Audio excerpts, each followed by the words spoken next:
Harry, how do they misuse PCR to estimate all these supposed free viral RNAs that may or may not be there?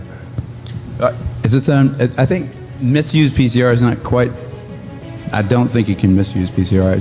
No, the results, the interpretation of it. See, if you can say, if they could find this virus in you at all, and with PCR, if you do it well, you can find almost anything in anybody. It starts making you believe in the sort of Buddhist notion that everything is contained in everything else, right? I mean, because if you can amplify one single molecule up to something that you can really measure, which PCR can do, then there's just very few molecules that you don't have at least one single one of them in your body, okay? So that could be thought of as a misuse of it, just to claim that it's meaningful.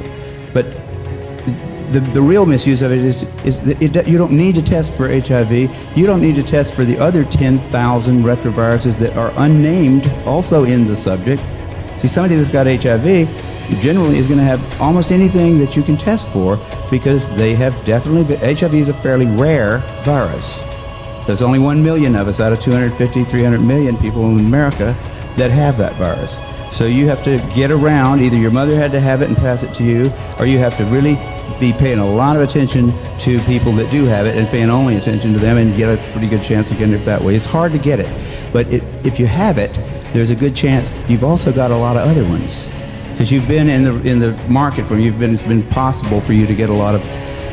To test for that one and say that has any special meaning is what I think is the problem. Not that PCR has been misused. It's like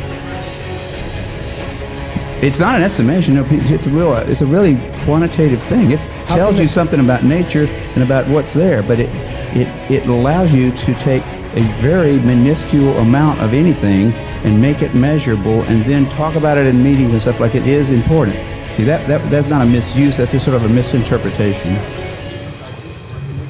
Even after all these PCR, this quantitative PCR, that if you just get down to a basic virological count, it's still 1 in 1,000 to 1 in 10,000. HIV in 1 to 1 in 1,000, 1 in 500 to 1 in 1,000 T cells. It is. No, there's very little of what they call HIV, and what's been brought out here by Philpott and Isai already. The measurement for it is not exact at all. It's not as good as our measurement for things like apples. An apple is an apple. You know, you can get something that's kind of like, if you got enough things that look kind of like an apple and you stick them all together, you might think it's an apple. But and HIV is like that. Those tests are all based on things that are invisible, and the results are inferred in a sense. PCR is separate from that. It's just a process that's used to make a whole lot of something out of something. That's what also, it is. But it's not.